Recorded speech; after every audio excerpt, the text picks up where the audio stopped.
देखिए, मैं कोई भी गाना गाता हूँ या कोई भी फिल्म करता हूँ और वो जब रिलीज होता है तो मैं कमेंट पढ़ता हूँ। होता है ना कि कौन सी बहुत कम बोलता है, ऐसा नहीं कि उनको बोलने नहीं आता, लेकिन हमारे भाइयों का जो मैं कमेंट पढ़ता हूँ मैं वही पढ़ के आघा जाता हूँ। तो फिर मुझे बोलने की क्या जरूरत है जब हमारे भाई हमें कह रहे हैं सब लोग में दंगल और सबसे बढ़िया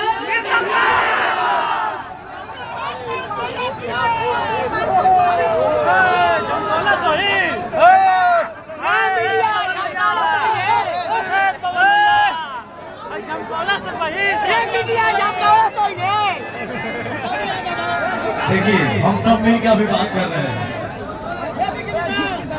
इन्होंने सवाल किया, एक तो सबसे पहले बता दो, पवन सिंह को जात पात नहीं आता है और पवन को किसी एक ने नहीं बनाया है, पवन सिंह को सब लोगों ने मिलकर बनाया है। तो हमारी जनता ही हमारे लिए भगवान है। उसमें लिखा नहीं है कि वो फलाना सिंह है, वो फलाना पांडे है, वो फलाना यादव है, वो फलाना क्या है। इंसानियत जिंदाबाद।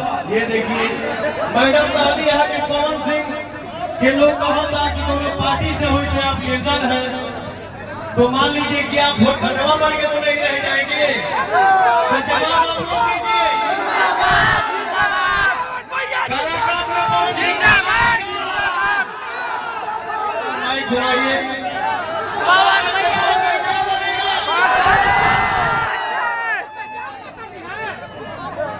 पवन भैया झमकोला सोही, पवन भैया झमकोला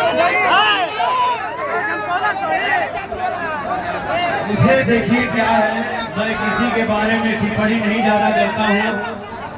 हर कोई खुश रहे और मैं यही कामना करूंगा कि जनता का जो आशीर्वाद पवन के ऊपर बरस रहा है वो हर कोई से पवन के ऊपर आशीर्वाद बरसे। मैं उम्मीद करता हूं कि सब लोग हमको आशीर्वाद दें।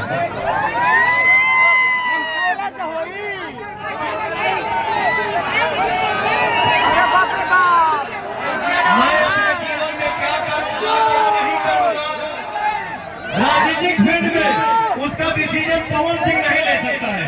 पवन सिंह की जनता मालिक है काराकाट की, वो काराकाट की जनता डिसाइड करेगी पवन सिंह जीतने के बाद क्या करेगा क्या नहीं करेगा और क्या चुनेगा और कहां चुन के काम करेगा।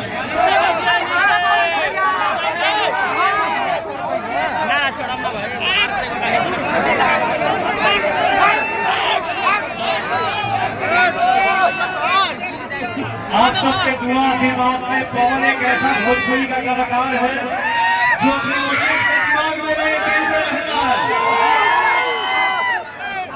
ये जो कोई बोल रहा है कि 18 से 25 वाले लड़के जो है वो रफुए हैं, तो मैं उनको बता दूं कि आपके लिए रफुए हो सकते हैं, बट हमारे लिए नौजवान शक्ति है और नौजवान